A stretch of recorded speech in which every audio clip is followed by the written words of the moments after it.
Tužilaštvo Srbije, sem retkih izuzetaka tužioca, častih i poštenih, kojih ima sigurno, ali neverovatno ne veći broj, ne velik broj.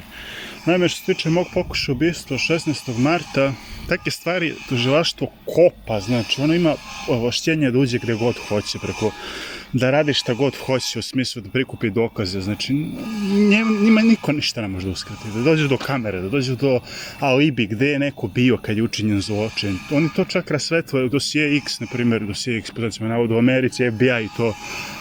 Oni to rasvetaju čak posle par godina teške zločine, što nekog ubio u šumu ili ranio pa pobego, nema šta ne nađu, unakrsno te ispitaju, nađu pa alibi traže, pa nema šta, pazite, alibi, znači gde si ti tad bio?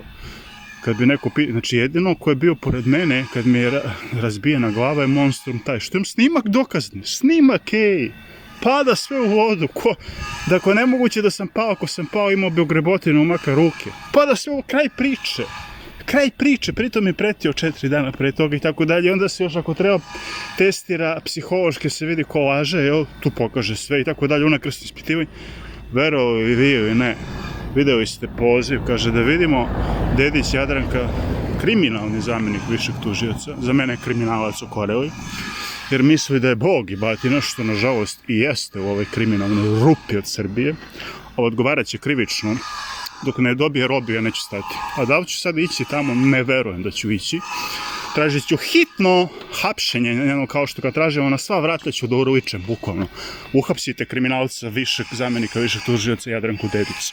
Uhapsite kriminalca koji je odobrava ubistvo u pokušaju, na sva vrata znači, a taj slučaj ne može da se stavi pod tepih, pošto ja nisam otišao i me kriminalac pozvao, ne, taj kriminalac treba da me pozove posle dan, dva, a ne posle 6 meseci i to na moj pritisak preko javnosti, znate, to je okoreli kriminalac, mora da robije i morat će.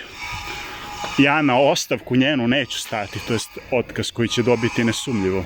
Jeste ovo kriminalna država, ima naš častnih i poštenih koji idemo do samog kraja da se ovo zlo reši i rešit će se. Napali ste poštenog čoveka, odgovarat ćete svi koji ste ga napali. To vam ja obećam. A što se psi dan danas zostaju, posebna priča. Znate kad neko ko ima ovlašćenje i zakonski piše da je zlostavljanje životinja, dokazni snimci, on se usudi da štiti zbog svoje guzice, zbog položaja svog, zbog ljegavštine svoje, da štiti druge. Veterinarski inspektori krivično ih ne procesuira. Pa to su najgori ljudi, to su ulizici, to su šljam ovog društva, to su moralne nakaze, ali taki vladaju Srbijom, taki su uvek vlast. Ali pazite šta vam kažem, odgovarat ćete. Imate posao s poštenim čovekom koji ume da kopa do kraja. I ne boji se ničeg se ne boji jer je pošten i zna kako će doći do kraja. A doći će do kraja.